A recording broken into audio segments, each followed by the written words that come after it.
Hi ಎಲ್ರಿಗೂ ನಮಸ್ಕಾರ. ಇದು ಒಂದು ಭಾನುವಾರದ ವ್ಲಾಗ್. ಬೆಳಗ್ಗೆನೇ ಅಕ್ಕಿರಾಗೋಸ್ಕರ ಎಗ್ ರೋಲ್ ಆ್ಯಂಡ್ ನಮಗೆ ಅವಲಕ್ಕಿ ಆಮ್ಲೆಟ್ ಆ್ಯಂಡ್ ಪನ್ನೀರ್ ರೋಸ್ಟ್ ಮಾಡಿದ್ದೆ. ಆ್ಯಂಡ್ ಹಾಗೆ ಮಧ್ಯಾಹ್ನ ಲಂಚ್ಗೆ ಪ್ರಿಪೇರ್ ಮಾಡೋಣ ಅಂತ ಚಿಕನ್ ಕರಿ ಮಾಡ್ತಿದ್ದೀನಿ, ಚಿಕನ್ ಸಾರು. ಆಲ್ರೆಡಿ ರೆಸಿಪೀಸ್ ಎಲ್ಲ ನಾನು ಯೂಟ್ಯೂಬ್ ಶಾರ್ಟ್ಸಲ್ಲಿ ಅಪ್ಲೋಡ್ ಮಾಡಿದ್ದೀನಿ.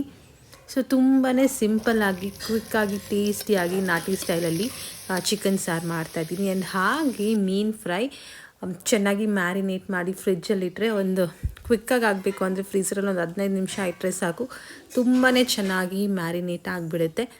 ಸೊ ಇಲ್ಲಿ ಅಜ್ಜಿ ಮುದ್ದೆಗೆ ರೆಡಿ ಮಾಡ್ಕೊಳ್ತಾ ಇದ್ದಾರೆ. ನಾನು ನನ್ನ ಯೂಟ್ಯೂಬ್ ಶಾರ್ಟ್ಸಲ್ಲಿ ಆಲ್ಮೋಸ್ಟ್ ಎಲ್ಲ ರೆಸಿಪೀಸು ನಾನು ಶೇರ್ ಮಾಡಿದ್ದೀನಿ. ಸೊ ಪ್ಲೀಸ್ ಹೋಗಿ ಚೆಕ್ ಮಾಡಿ, ಲೈಕ್ ಮಾಡಿ. ಆ್ಯಂಡ್ ಹಾಗೆ ಇನ್ನೂ ಯಾರೆಲ್ಲ ನನ್ನ ಚಾನಲ್ಗೆ ಸಬ್ಸ್ಕ್ರೈಬ್ ಮಾಡ್ಕೊಳ್ದೆ ನೋಡ್ತಾ ಇದ್ದೀರಾ, ಪ್ಲೀಸ್ ಹೋಗಿ ಸಬ್ಸ್ಕ್ರೈಬ್ ಮಾಡಿಕೊಂಡು ಸಪೋರ್ಟ್ ಮಾಡಿ.